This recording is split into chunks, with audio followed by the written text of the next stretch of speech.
रानी अवंतीबाई लोधी का जीवन वीरता, साहस और देशभक्ति की एक प्रेरणादायक गाथा है। उनका जन्म 16 अगस्त 1831 को मध्य प्रदेश के मऊ गांव में हुआ था।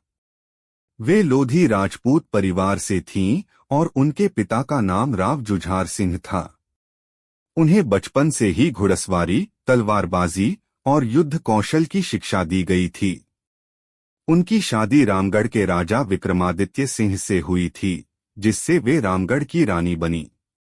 स्वतंत्रता संग्राम में योगदान 1857 का समय भारतीय स्वतंत्रता संग्राम का प्रारंभिक दौर था, जब पूरे देश में अंग्रेजों के खिलाफ विद्रोह की लहर चल रही थी। उस समय रानी अवंतीबाई के पति राजा विक्रमादित्य सिंह गंभीर रूप से बीमार हो गए और राज्य के प्रशासन की पूरी जिम्मेदारी रानी अवंतीबाई पर आ गई।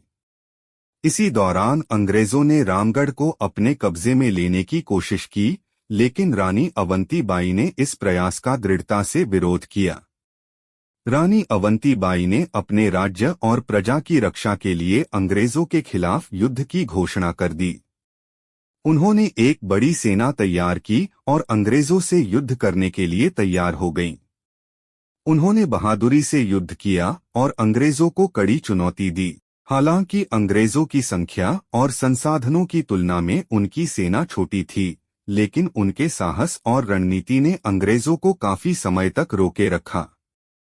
बलिदान अंततः जब रानी अवंतीबाई ने देखा कि अंग्रेजों से लड़ाई में उनके पास बहुत कम विकल्प बचे हैं, तो उन्होंने आत्मसमर्पण के बजाय अपने आत्मसम्मान और स्वतंत्रता को प्राथमिकता दी।